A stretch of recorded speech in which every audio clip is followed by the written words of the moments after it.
Hello and welcome everyone to the real-time panel during this Creative Technology Week at the Mill. From web development to app development to Cinder visualizations to bringing in game engines into commercial production, probably as early as 2015, 2016-ish, to being on stage as part of Epic Games like GDC keynotes and creating over 300 social AR filters, all the way through to this last year of making virtual events on LED stages as well as in VR, on social VR platforms. The Mill have breathed and lived and led in real time. And so today, I'm so pleased to be bringing you guys this wonderful panel of experts in their field. I'm Boo Wong. I'm Global Director of Emerging Technology here at the Mill. And please join me in welcoming them. They're core experts, and I couldn't be more pleased to be spending this time with you guys. So I will let you do a round of self-introductions. I will cue to say Dan, Ben, Kevin. Let's go in that order. Hello, Dan. Hey, Boo. Thanks so much for bringing us in. It's great to talk to you all. Dan Moller here. I'm a creative strategist with Creative Shop at Facebook. The line for Creative Shop, I guess, is that we work with brands to expand the creative potential of Facebook products, and I focus on AR, particularly because I joined Creative Shop from the Spark AR team over at Facebook Reality Labs, where I was working, of course, with product development. I've also got a background in visual effects production and a bit of real-time and also a background in academia for games and animation. So it's great to be here. Welcome, Ben. Hey, thanks for having me, Boo. And here I am in space. So my name is Ben Lumsden of Epic Games. At Epic, we make games such as Fortnite, and we also make technology, which is the Unreal Engine, a real-time game engine software development platform. And I work on the Unreal Engine team here in Europe. I look after those who are doing non-games, media and entertainment. So my day-to-day is generally spent talking to people in film and TV and visual effects. But equally, it could be people who are doing location-based virtual reality, in-camera visual effects, and all of that good stuff. My personal history, I come from film production and motion capture predominantly. For sort of the 10 years prior to joining Epic, I was using game engines in real-time performance capture. Awesome. Welcome. Hi, Kevin. Hey, Boo. Thanks for putting me in such high-profile company. It's an honor to be here. So my name's Kevin. I head up the creative technology team here in London. And we deal with basically coming up with solutions using creative tech for a wide variety of clients. And it's always very interesting. Obviously, work a lot with technology from both Dan and Ben, which is always very exciting and always, it's always very fun working on the cutting edge. Good, welcome. So, real time, let's level set for a second, because like real time means different things to different people. What is real time? Websites are in real time, physics simulations are in real time. What it means in computer science is different from what we're talking about here in some ways. Video games, virtual production, all of that. So I kind of want to start with a couple of quick questions for all of you guys, kind of like a lightning round, I guess. I want to know, like, what was your first interaction with real-time technology? Was it some snippet of computer code that you were typing in, from a magazine to like kind of execute something visual, or was it a video game that you were playing? Dan, do you want to take the question? Sure. I love this question because I was kind of thinking about it as you were talking then. The first time I really encountered real time in the way we commonly think of it, I found a level editor for the original Doom on our old DOS-based computer when I was about 12. Exactly. I think my brother had installed, and so I asked my parents for the plans to the house.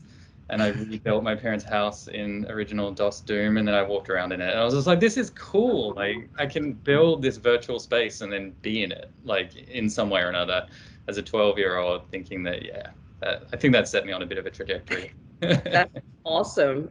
Ben. That's huge. I mean, yeah, for me, I guess the first time real time as you describe it, Boo, would have been playing video games as a kid, you know, Duck Hunt, and just enjoying and getting that real sense of enjoyment of playing with something and interacting and having that you know, that experience come straight back at you. Professionally, I think I had a bit of a transformative moment at Imaginarium, which was Andy Serkis's motion capture company.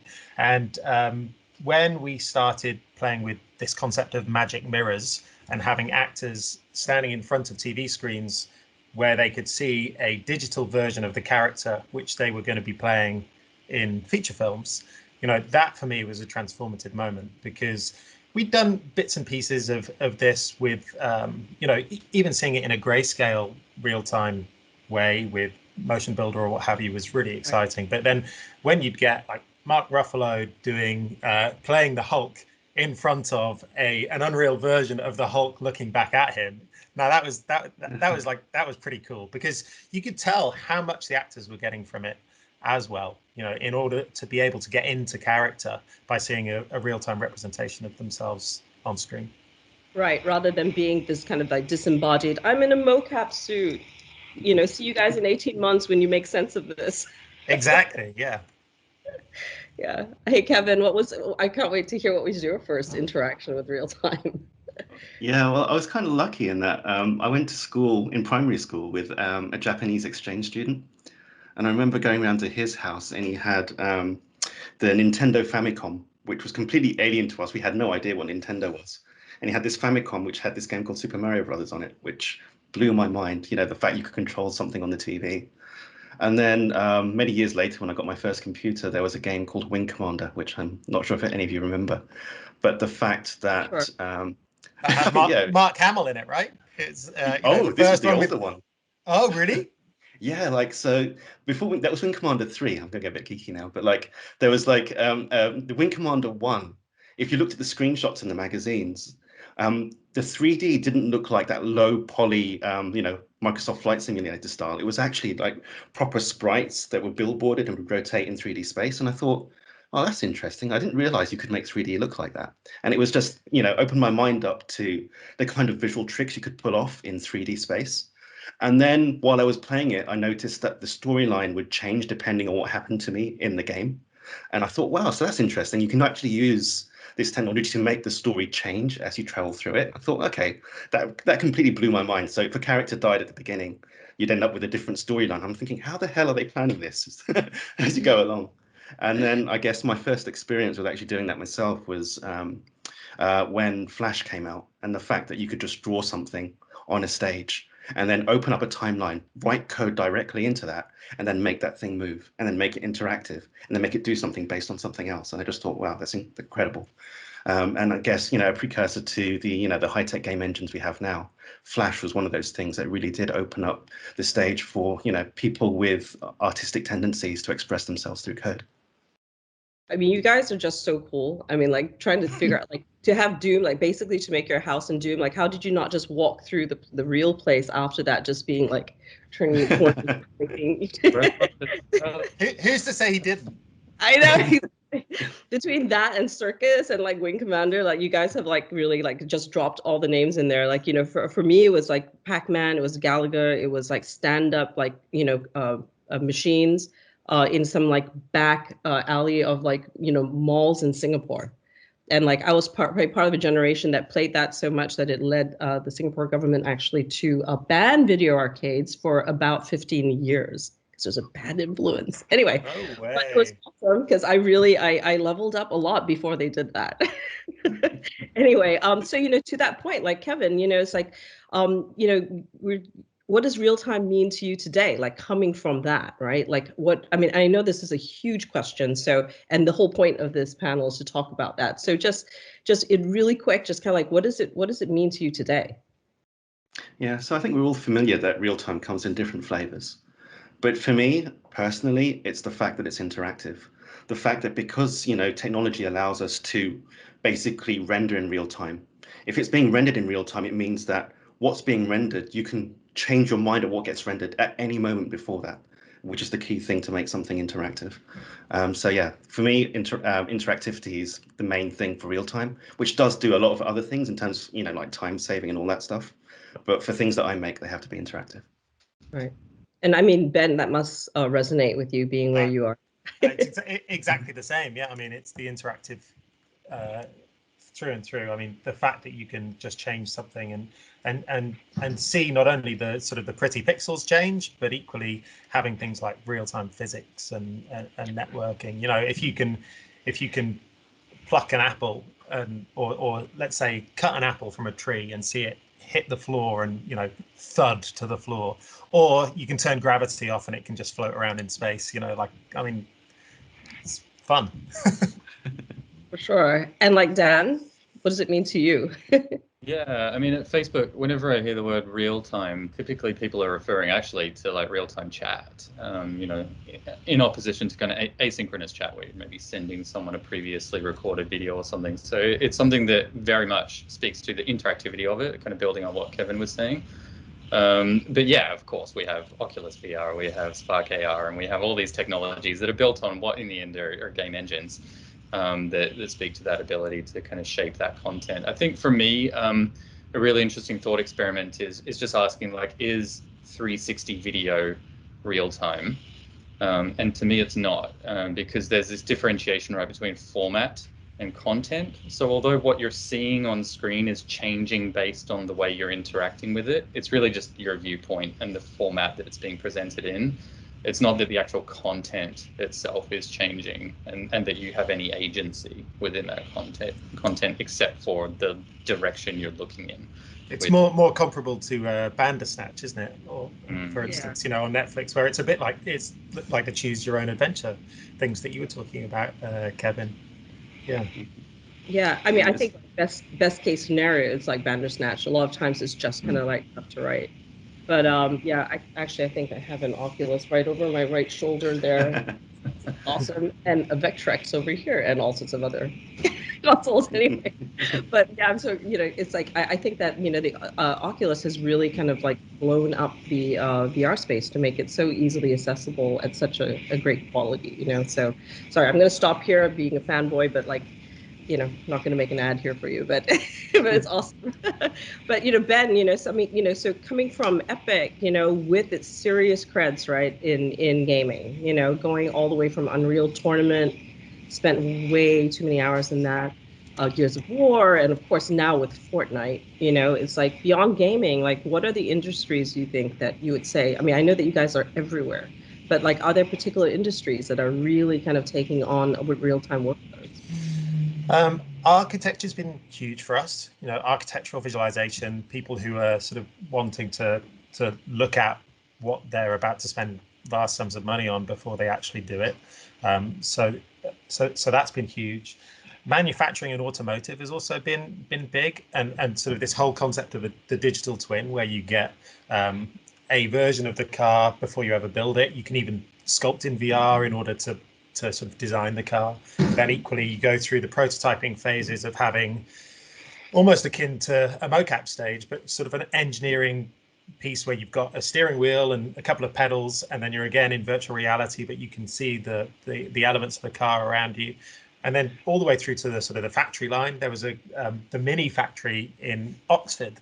There was an ex-game dev who was on the factory line. He was sort of one of the guys who had his station there.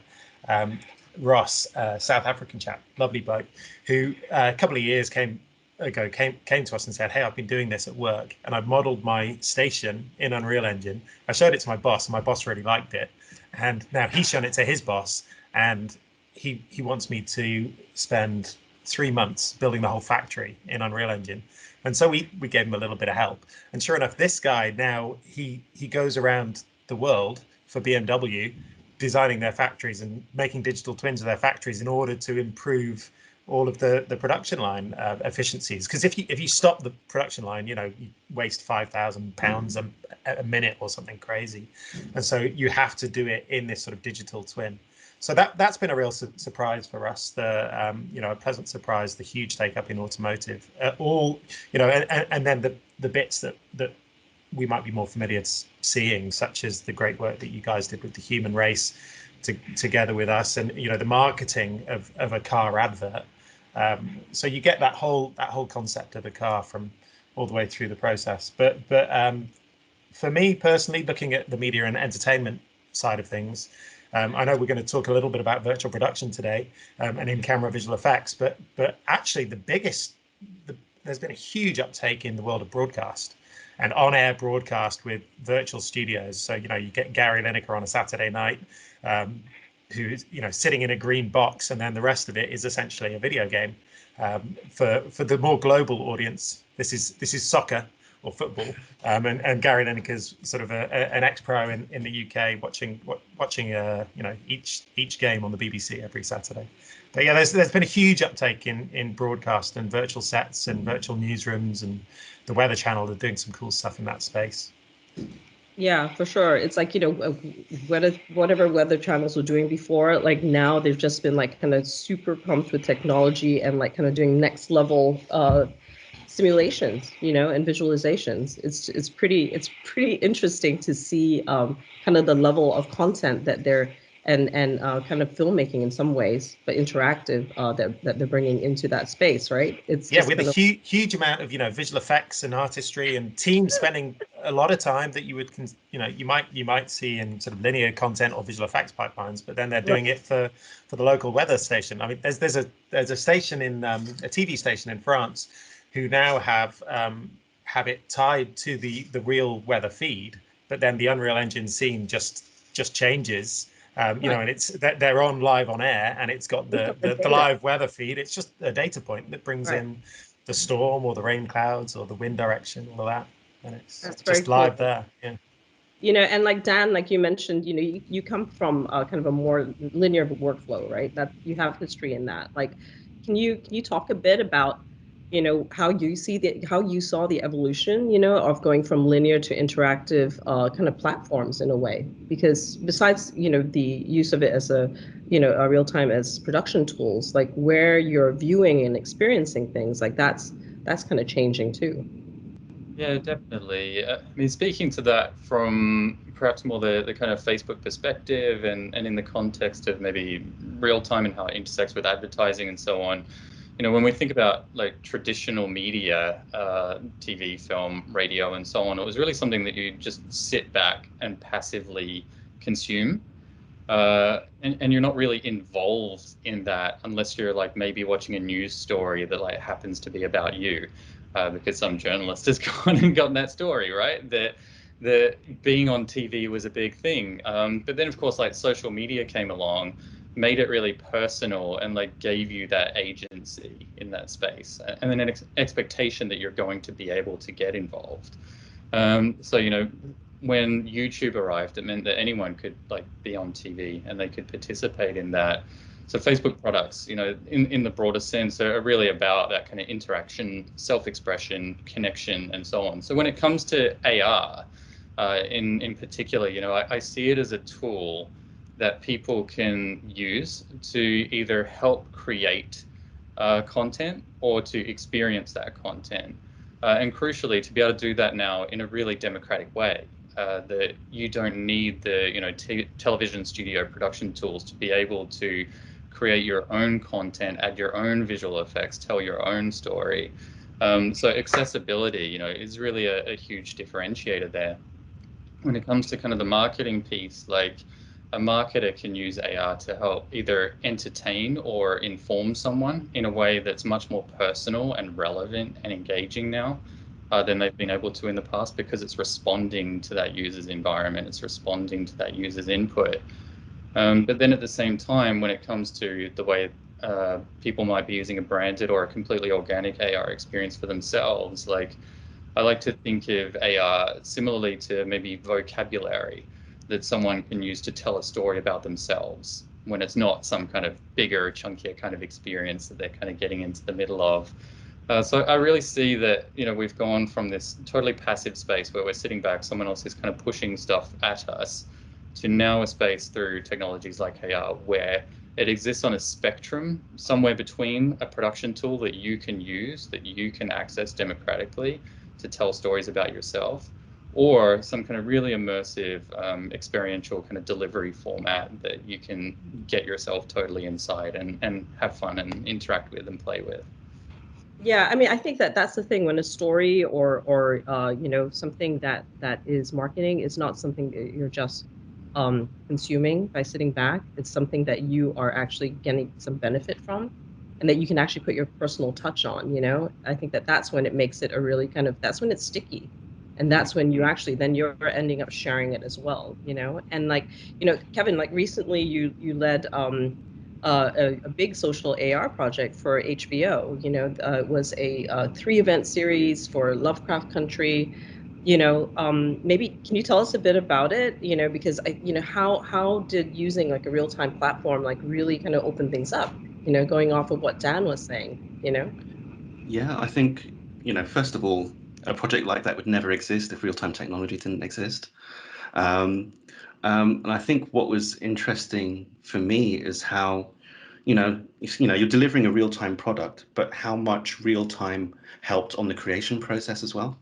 So, we were kind of, it wasn't just that we were designing something to be experienced in real time. We were experiencing in real time just while we were building it. So every day or every other day, we'd jump in to VR. We'd look at this environment around us and we'd say, right, that room should be a bit bigger. That should be over there. And you just go ahead and make the change and then it's done. You will jump back in again. I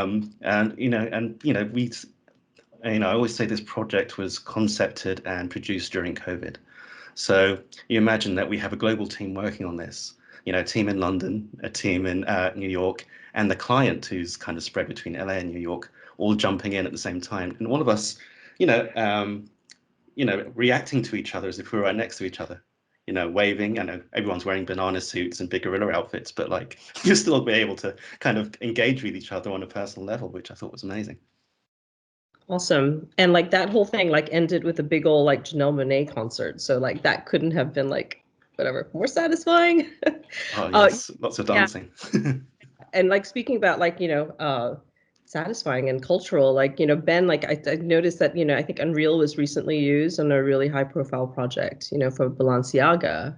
How do you think like using a game engine like kind of made it different from like if it just been in a film or an animated content instead? Well, it's a really interesting one because it's the first sort of high-profile use in the fashion industry in that particular way, and I think it's we've touched upon it already. It's that agency, the ability that you're dictating where you go within the experience, and I think it was I thought it was great, but equally it made me want more. It made me want to be able to interact with the various different things that I was seeing. I want to be able to pick up an item and dress myself in it and look at myself in the virtual mirror and see what I look like.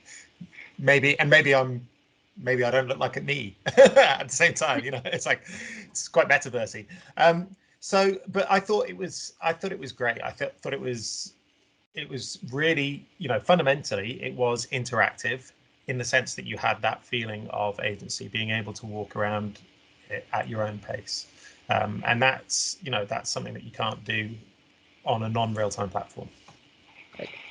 So, kind of pivoting a little bit from, looking at real-time and interactive as kind of like end platforms, right, for people to experience these things. I'm going to drop the biggest question of the day on you, Ben. On a topic that's getting so much notice, right? And it's something that, at the Mill, we've definitely lived and breathed it for a while, but, there is just kind of so much focus on it right now. So here it comes. What is virtual production? Whoa. Okay. Here's the biggie. What is virtual production? Okay, so it's a really important question because it means so many different things to so many different people. I think for me, virtual production is exactly that. It is production that lives between the real and the unreal. between the real and the virtual. I mean, it's got to be something that exists on those two levels in order for it to be called virtual production. Anything where you might be doing virtual scouting, so you might be putting a VR headset on and trying to figure out how you're going to plan a real physical shoot with film cameras, etc., or all the way up to putting a whole bunch of content on LED walls like The Mandalorian and shooting that with real people in. But equally, I think, the world from which I come, performance capture and full performance capture shows are going to be a massive thing of the future. If you talk about animated kids TV series where you can have actors in mocap suits performing these and you can do it live as well, but all of that, so all the way through performance capture, all the way through to in-camera visual effects, I think is virtual production. That most people, when they talk about virtual production today, I would say are talking about in-camera visual effects, and that's primarily because The Mandalorian and the making of The Mandalorian has had such a massive impact, because fundamentally it's a really cool new way of creating linear content, and there was some, it couldn't have happened without some really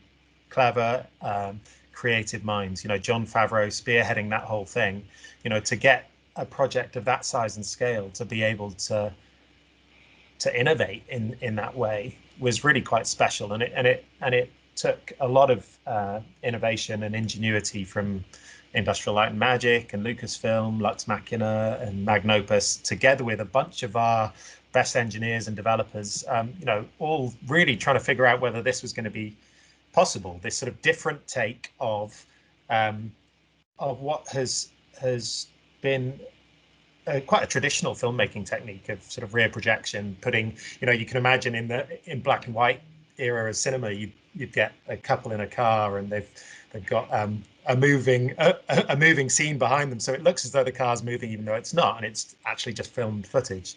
And it is essentially that plus a real-time engine and camera tracking.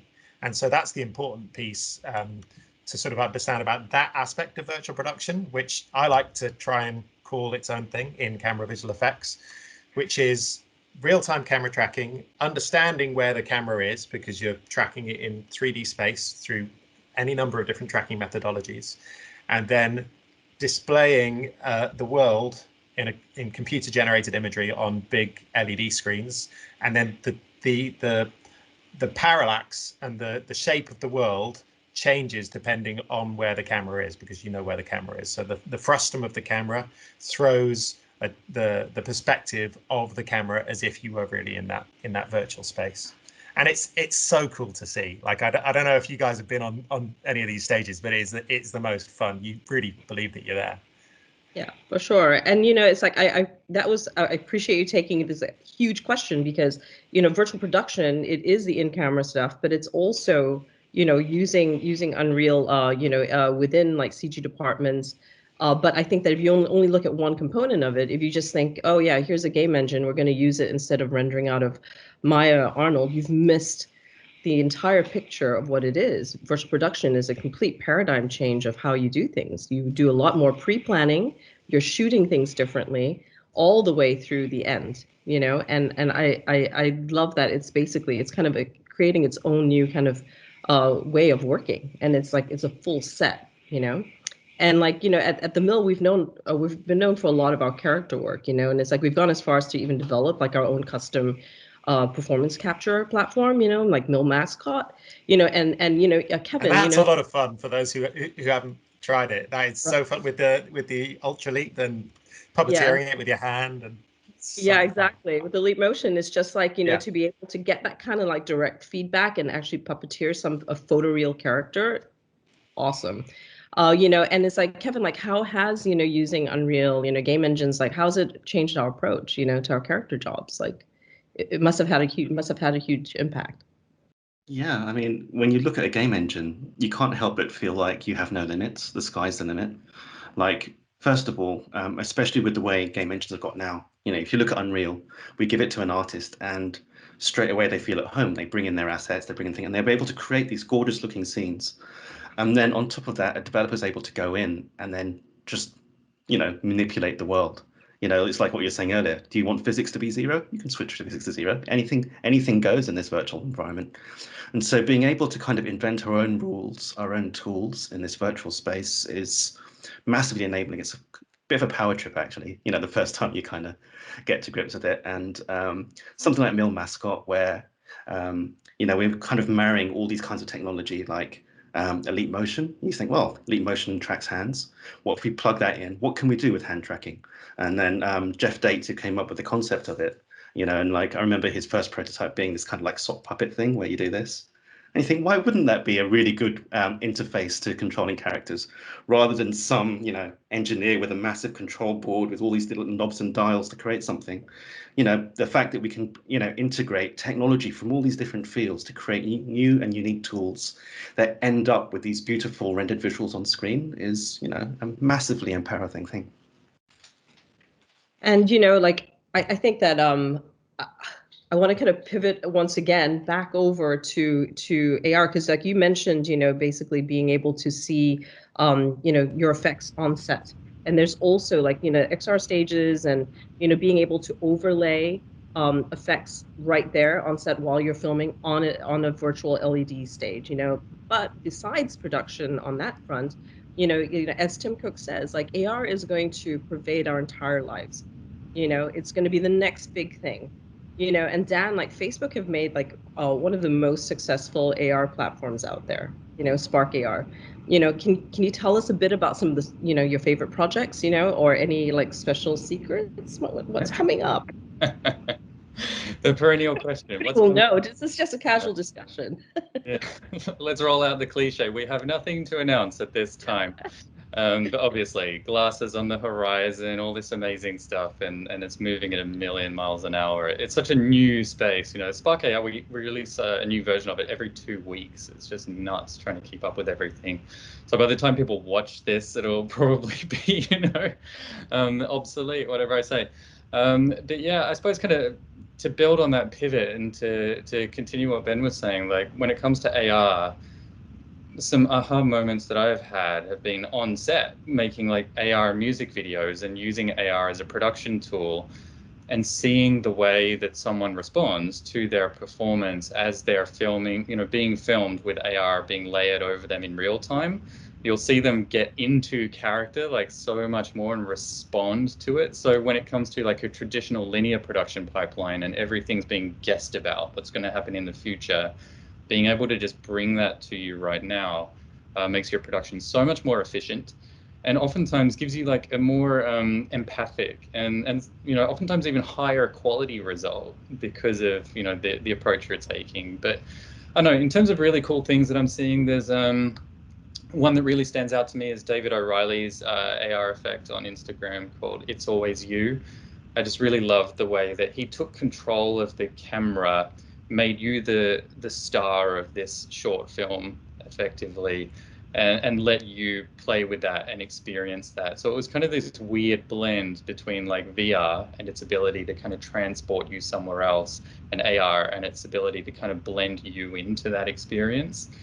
In terms of like a favorite project I've made, it's probably my recent one with Kylie Minogue, with a bit of support from Thomas over at Simone, where we turned Kylie into what I can best describe as like a holographic space ghost who arrives in your living room to dance and spread disco vibes during lockdown. And just kind of seeing how the fans are like interacting with that and using it to kind of like spread joy and like make her either 50 feet tall or make her dance on top of their like pet dog sleeping on the couch or whatever, was just like really, really cool to see. How AR on the flip side, you've got VR where you're building a world that you're taking someone to, and you've got AR where you're bringing something into someone's world for them to interact with it and kind of make it personal. It was just, amazing seeing that. In terms of like creators I see who consistently do really cool stuff, there's like Luke Hurd, who does a lot of stuff with National Geographic. He just released one working with NASA with the new Mars rover kind of arrives. You can go and inspect it. It's this great kind of educational piece.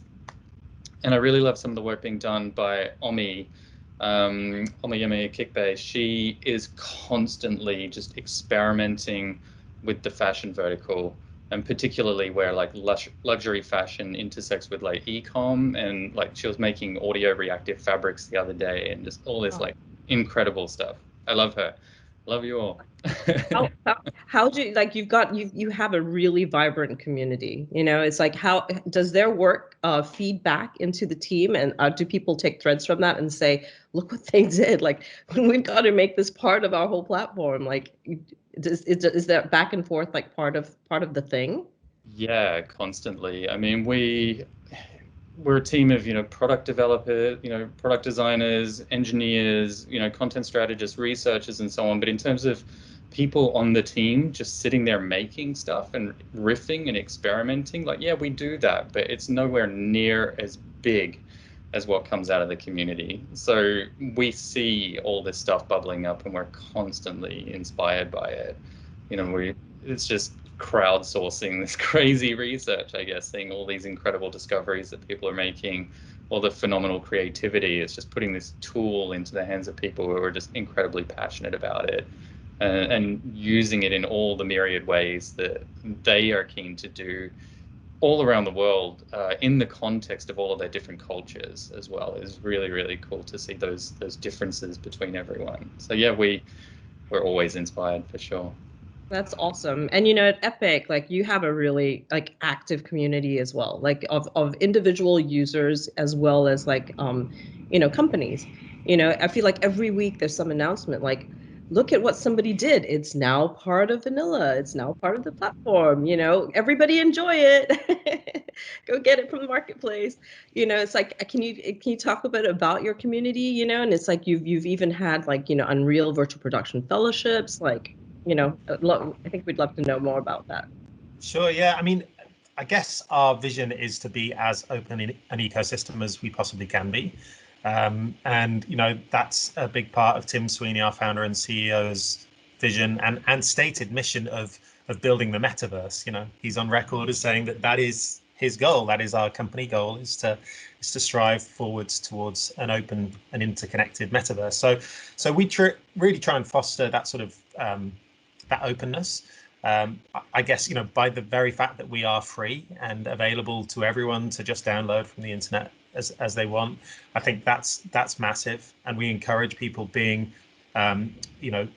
generous with any sort of inventions or bits of open source code that they contribute back. There's some fantastic stuff on the marketplace, which is our sort of virtual store, for those who don't know, where you can go and browse through a huge plethora of gorgeous content, either at sort of very reasonable prices or very often free. We do big giveaways every month where we try to encourage more people into the ecosystem. And recently, well, more than a year ago now, we acquired Qixel, where their mission is to scan the world, all these beautiful photorealistic scans.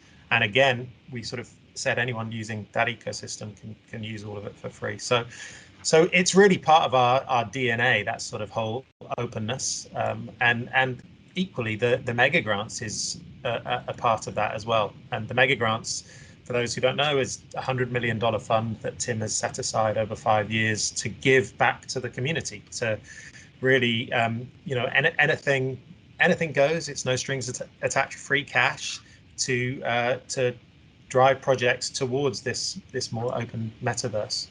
So yeah, it's a really thriving community that, like you say, is kind of coming up with crazy stuff every which weekend. Right. Like, I just see the announcements going out. I love it. And it's like, I was fortunate enough to be part of like the last fellowship, and speaking about like free assets and all that off the market store, like I kind of built my music video, my final film, on principle, only using free assets from the marketplace. And can I tell you, it was like I'd never felt like I was limited in any way. It was almost just like what can I, what should I use? Because I could do anything in here. Like it's just it's incredible. Like once you get into the engine and you have access to that, it's just like as a creator, it's just really empowering. It's awesome. And like Kevin, like how do you, with all of these different things, right? All these, like we've been talking about real time now for almost an hour, it's like, how do you even build a team that covers this off? Because, I know, from my own experience at the mill, like we work across all these different things from virtual sets to AR to real-time characters to rendering in the engine. Like how do you build a team for this? Yeah, it's a difficult one because it's multidisciplinary in terms of the amount of things that need to go into anything. I mean, you'd have your artists, you have your developers, but then I guess when it comes to interactive, you've got to think about the experience itself. You've got to think about UX, how easy is it for someone to kind of get on board? And I think that's something across the board now where people are now starting to realize that you just can't put a button on something and say it's done. You've got to think about, what is the motivation behind these things? Between every action that you do, what is the motivation behind it? So yeah, designers, visual effects, and again, a lot of, crossing from different industries as well. Like, and when a lot of people make something interactive, they think it's okay just to make something happen. But there are such things where, for example, you're all familiar with the concept of game feel. The joy of an interaction. How can you bring that joy to every little thing that you do in order to make the thing more compelling and more impactful? So yeah, bringing all those different kind of disciplines from different, from art, from design, architecture, all those things, the best products are a mix of all of those things because they don't compromise on anything. So, how, as we kind of like wrapping up our talk today, like I kind of want to go maybe have a couple more kind of quick rounds with you guys as well. Like I would love to know, like what kind, like let's peer into the future. It's like what kind of real-time technologies are you keeping your eye on these days? Like, so what should we be looking out for as well? Kevin, maybe we can start with you. Like with it, because like with the work that we do, like we're always kind of like we work on these kind of short quick turnaround things, and it's always wanting to do something that hasn't been done before. So part of the remit is to always have your eye on that. So like what's kind of like what's just on the periphery, like what's tweaking your interest? So I think the first thing to mention is that whatever is down the pipe, it's definitely going to be real time because that will be the enabler for whatever it is it's going to be. And then, for example, I was looking at this guy, sorry if I'm about to get his name wrong, but Lucas Risotto, I think his name is. He basically spent, I don't know if any of you have seen his feeds, but he, I think, filmed half a year of his life on a 360 camera and then built a VR time machine so that he could warp himself back to all of these moments. And I thought that was such a powerful idea. So I think I saw that first guy. of all, It was incredible, wasn't it? yeah, it was such a great idea. And I think I want to do that now. I want to be able to go back and live my memories. That was my, my memory's fading and I can't remember anything past last March.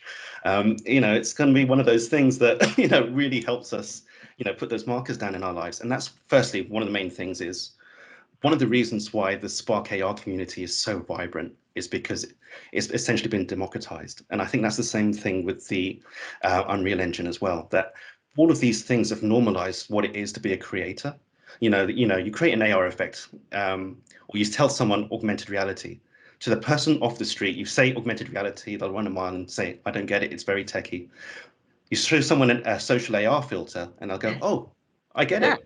It's practical application. So this stuff sneaks into our lives to the whimsical and the not throwaway, but it's like just basically integrated into our lives to kind of make it less threatening going forward. And the same way you mentioned the BBC football set, Match of the Day set, Ben, which if you remember the headline back then when that came out, it was BBC set built on the technology that powers Fortnite. So yeah, because Fortnite is what people understand. It's normalized that technology, and now everyone can understand it. So the first thing is the ideas coming out will be so much more varied because everything's been democratized to now everybody to become a creator. The second thing, I think AR, as technology gets better, this is just what I think is that, again, with the whole metaverse chat, because devices will get smarter, machine learning, et cetera, things will become easier to use. And I think one of the things that we've always found, anyone who's tried to manipulate the second stick on a computer game, the camera stick, always finds it really difficult the first time.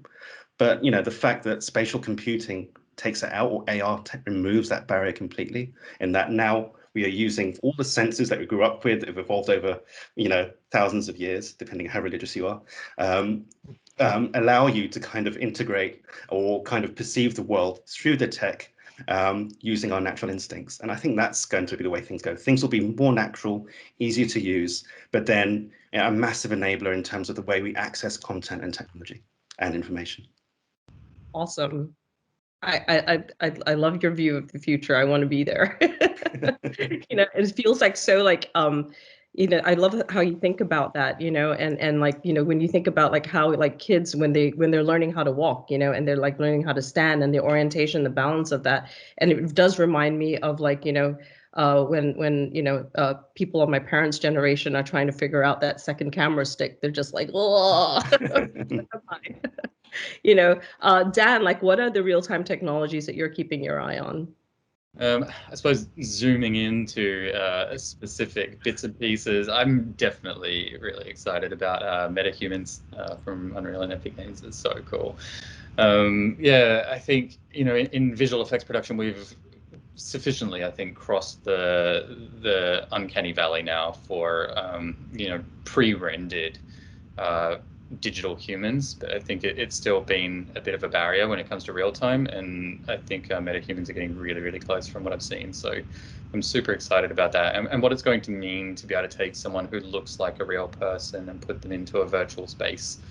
I'm also, of course, really excited about AR glasses in general for all the reasons that Kevin outlined, including further to your first point, Kevin, about the dude with the 360 capture, that if you have glasses that are capturing your environment around you as well, of course, privacy concerns and everything yet to be ironed out. But if you are able to capture your memories from a first-person point of view and go back and review them, then what's that going to mean? And what's it going to mean as you're layering augmentations and stuff over the top of that as well? So these two kind of halves of the same piece, they're telling a really cool story for me, and I'm really excited about the future. It's my favorite place. Ben, what are you seeing in space? I think mine's maybe it's definitely in space. I think more about diversity of voices and storytelling. So I just see so many people who are driving down the barriers to entry to any of this sort of technology, which is just, that's the coolest thing ever, right? In the same way, at the explosion of digital cinema, you had the capability of more people from more diverse backgrounds to be able to tell more diverse stories. And I'm hoping that we're going to see a similar explosion. It feels as though we're at the cusp of seeing a similar explosion, both in the linear space, but also the sort of the game space. And you'll have people who have traditionally been making games who are saying, "Oh, hey, I could make a feature film, or I could make a short animation." And equally, you're going to see filmmakers and TV content makers and designers saying, "Hey, I can make a game." And those two things are going to very much, all these forms of entertainment and expression, I think, are going to come together and meld a little bit more. And I'm just really excited to see more diverse voices get in on that conversation. Yeah. And, Dan, like you've touched on it, like, for the last, almost hour now as well, about the community stories and all that. Like, are there different types of stories that you think we're going to be telling, or experiences that you're going to be building? In terms of stories to be told, like I'm the same as Ben, I'm really keen to hear the stories of people who so far have been kind of excluded from the ability to tell those stories because they didn't have the tech and they didn't have the platforms to be able to do it. Whereas now, as these platforms are becoming increasingly democratic, that's there. And I don't want to put any words in anyone's mouth. I want to hear what they have to say. And I think there are going to be so many amazing stories out there to be told.